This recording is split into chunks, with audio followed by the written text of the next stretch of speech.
I got my master's and worked as a therapist for about 3 years, and then transitioned to Outward Bound. And Outward Bound is actually using 30-day, 60-day, 90-day wilderness-based trips as a inner journey and a healing process. And so it wasn't just guiding them through an outdoor experience, but actually using that as sort of a vision quest.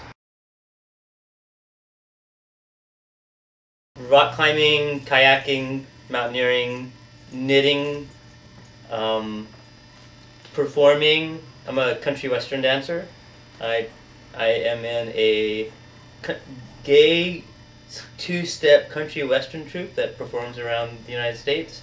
I do performance work in local bars, and so I've kind of got a sort of a wide range. I don't realize how big and wide a range it is until I start talking to someone and they're like, their box for me keeps on expanding and they don't know how to deal with that. If I was ever asked directly, I never answered in any evasive way. But it wasn't something that I either hid or brought up. It was according to the needs of the group.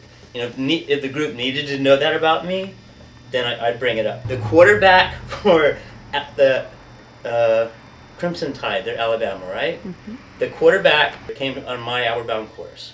6'4", 250-pound African-American football player sitting next to me. You know, I'm not really that big, especially compared to him. Next morning we're sitting around getting ready to present the day, and this fly lands on his leg, he slaps it really hard and goes, "Die, faggot." And I'm like, you know, I was like, okay, so one, I first had a scared reaction because I didn't realize he was slapping a fly. And then I realized I had an opportunity. He wasn't a man that was prejudiced and closed-minded. He was just in a culture that was all right. So before we got started that day, I told my story. And I told it from the point of what it might be like to be prejudiced and to be someone in that experience where you didn't know this about me and you did something that scared me and also devalued me. And so it changed the tenor of the entire course. That was sort of the fulcrum of when folks decided to look at who they were and get rid of the stuff that they didn't realize that they had, that they didn't like.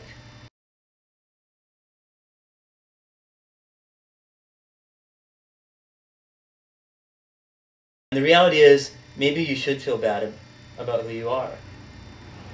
Maybe you really aren't being the person that you want to be, and you feel bad about that.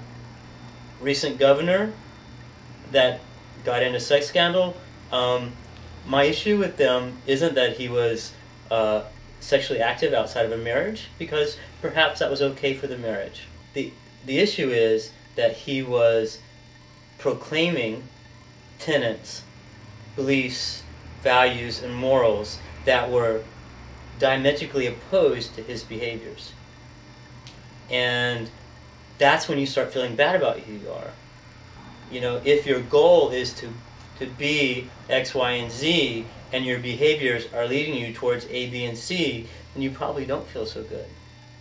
And it isn't just a matter of like, look in the mirror and say, I am a good person.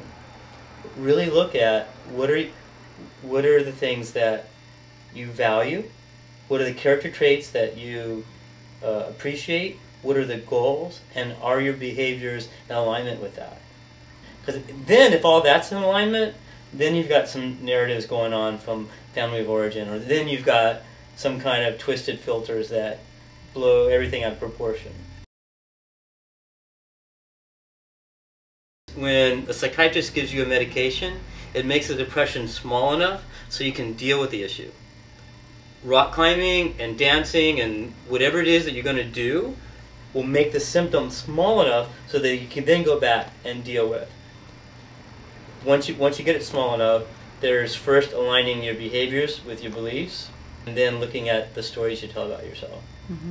So, yeah. I wouldn't do a rock climbing, but I would do a makeover.